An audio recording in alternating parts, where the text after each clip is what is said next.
Redditors who moved into a tiny house during the craze a while back, how's it going now? Till I learned my 500 square apartment is same size as a tiny house. My parents live in a tourist destination and built one to rent out on Airbnb. They tell me it stays booked up most of the time. I stay in it when I go visit them, and it's pretty nice for staying a few nights in, but I don't think I'd want to live in one full time. Well, lived in a shoebox for a while out of necessity. It's a dark windowless room that's about the size of 3 twin beds. So you could imagine, you've a twin bed, with very little storage then a bathroom. It's very different than some of the craze where you live on a plot of land or inside a van and have space, freedom and fresh air. I'd literally feel trapped in a box whenever I go home. To be honest, it's a sad way of living. I'd miss a lot of simple essential things, like having a fridge or a stove, or a place to do laundry, or table. I end up living 1 year like this. But it really depresses me. Yes, in a way, I'd save up a lot in rent, but it's not worth it, and in reality not frugal at all. I end up spend way too much on eating out, entertainment and alcohols, laundry, and not buying bulk due to space restraints. We moved after 8 months. To be fair, it wasn't really because of the small space, 300 square feet or so, proper tiny house on wheels with a loft bed, kitchen, living room, bathroom plus shower. The space was doable, it was the lack of small but important luxuries like a functioning kitchen and bathroom, a dryer, things like that. Really though, we moved because of permits and the frickin' compost toilet. We sold the tiny house after we realized we'd never be able to pay for a foundation slab permit and septic tank in Southern California. Those each run well over 30 grand. So, may as well buy a house with that price tag plus the cost of the tiny house. Second, don't even bother trying to live in a tiny house with one of those compostable toilets. That's what's really made me give up on the experience. Having to drain the 2-gallon pee jar every couple days was my form of hell. The smell, oh god, it haunts me. Also, never being able to sit up properly in our loft bedroom. Try folding clothes hunched over. All in all, it was an incredible experience and a fun year, but I would never in my life move into another tiny house. Maybe if we were in a populated space with a septic maybe, and a real stove plus dryer. Even then, nope. Still wouldn't do it. Save it for a fun rental vacation type of thing. I lived in half a shack for years in the oil patch. Small bedroom, small bathroom and a kitchen, office, living room. 10 out of 10 would live again as long as your shackmate is sane. I lived in a storage pod hut for 7 months. It was the most glorious life experience ever. It was in Paria, Utah, in the middle of Grand Escalante Monument, about 6 miles from the wave, 45 minutes from Antelope Canyon. Stepping outside was literally stepping out into the canyon landscape. I had limited Wi-Fi, 150 MB daily cap, watched movies on VCR and illustrated t-shirt designs after a hard day's worth of ranch work. Disclaimer: bathroom and kitchen were separate buildings, kinda like at a Koa campground. So my story is just a self-indulgent answer than it is answering the post queue. It's so quick to clean actually means it gets messy so quickly.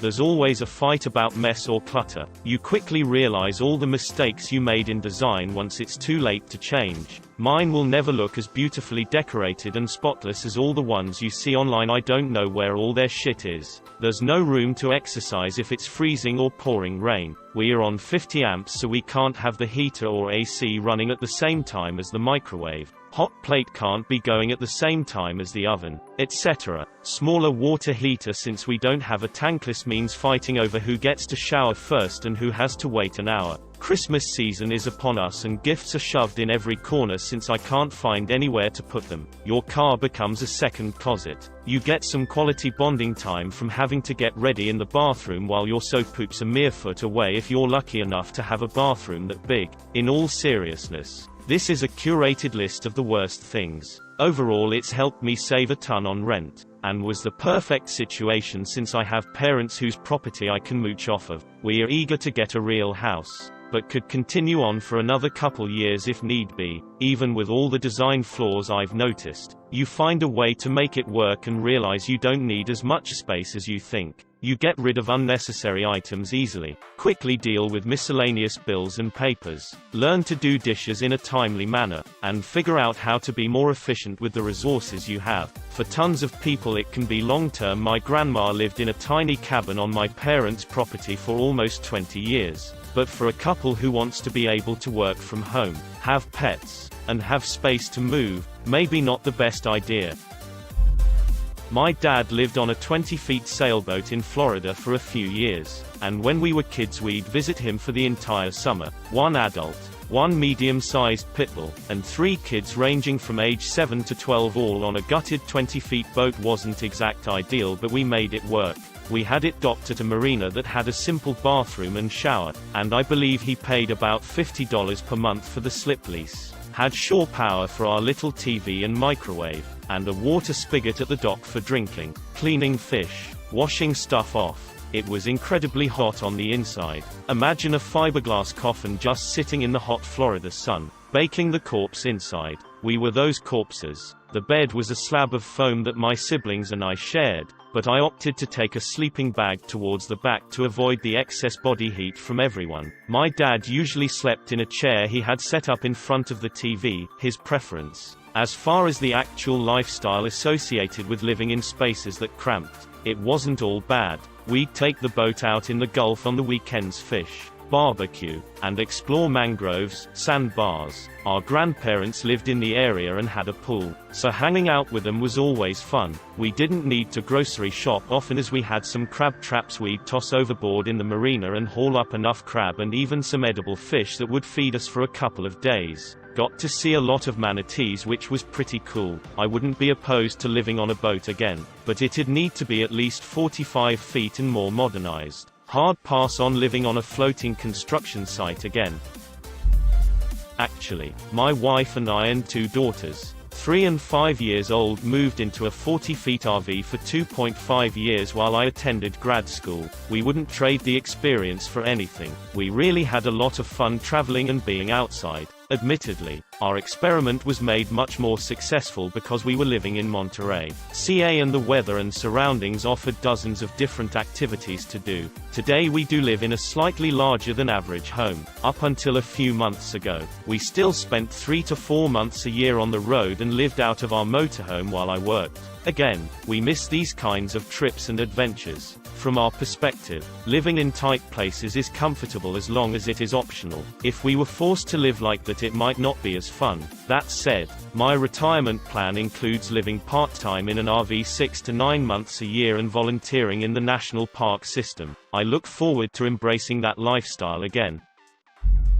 I moved into one rented long before the craze. Lived in it for 13 years. I saved a ton of money, which allowed me to buy my own place in one of the most expensive markets in my country, Canada. But I wouldn't recommend it to most. I went stir crazy a lot. Any little thing someone buys you, there is never a place for it. You can't really host any dinners or anything. It was cute. I loved my landlords. I saved money, but never again. When the craze started, I laughed. When I moved out, my landlords could charge double cause of the craze and rental market. They probably could have got more, but they weren't greedy. But yeah, not again, thank you. Because people have asked in the past here on Reddit. Here is an album of pictures. Outside. Inside it's smaller than these make it look.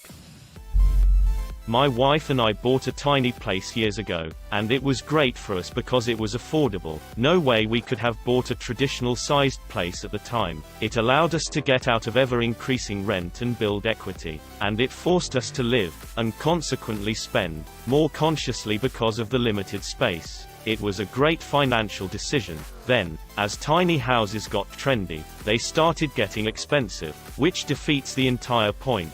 I'd still recommend it, but only if you're getting in cheap, not an expensive, bougie, boutique tiny space.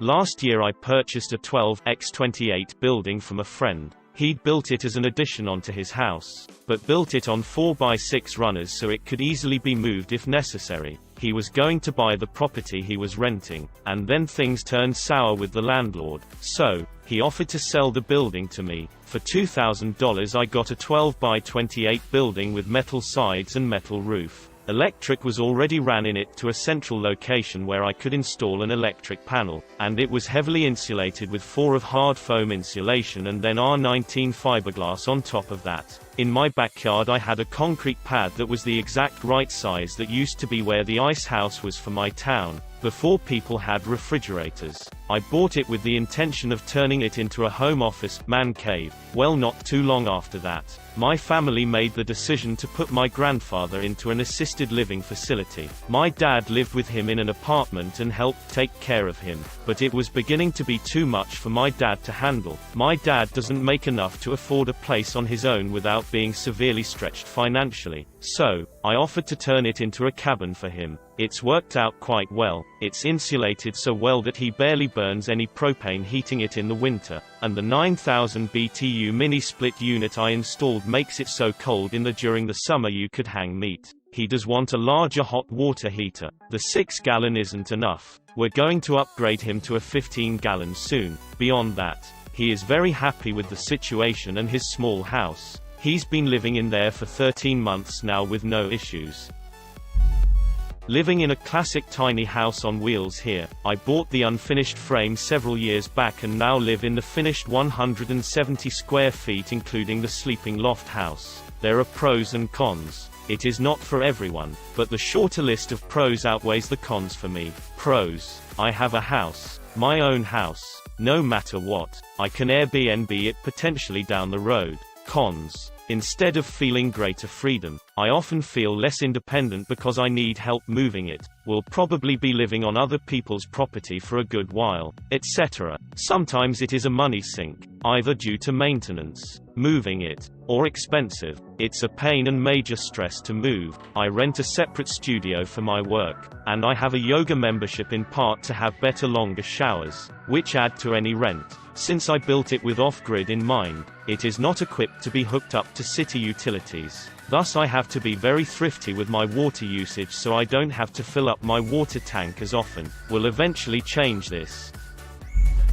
I've been in mine for 3 years now. Absolutely love it. No regrets whatsoever. Finished outer old hickory shed 3 years ago now. Took 4 months with just me and my dad working on it. Total cost, not including appliances I already had, was under $13,000. It's very well insulated and a single cadet wall heater keeps me nice and toasty. I designed the space and am a Whole Foods, plant-based vegan, so most of the bottom floor is kitchen. I have full-sized appliances, a large stainless steel commercial prep table, another rack full of small appliances and my dry goods. The middle is all open and I have 8 feet walls, so it feels very open and spacious. I have plenty of room to roll out my yoga mat. I sleep upstairs in a loft that I access by ladder. I'm only 42, so no problems there. I even take my 12-pound dog up there every night. My shower is a normal size, though smaller than average. I have a hot water tank and have plenty of hot water for a 20-minute shower, not that I ever take one longer than 5 minutes or so. I'm on property owned by my parents. They lived on my old property for 7 or 8 years, and are now returning the favor. My spot isn't legal, but our neighbors are all cool and 2 of them even have tiny houses as well. I'm hooked up to the water,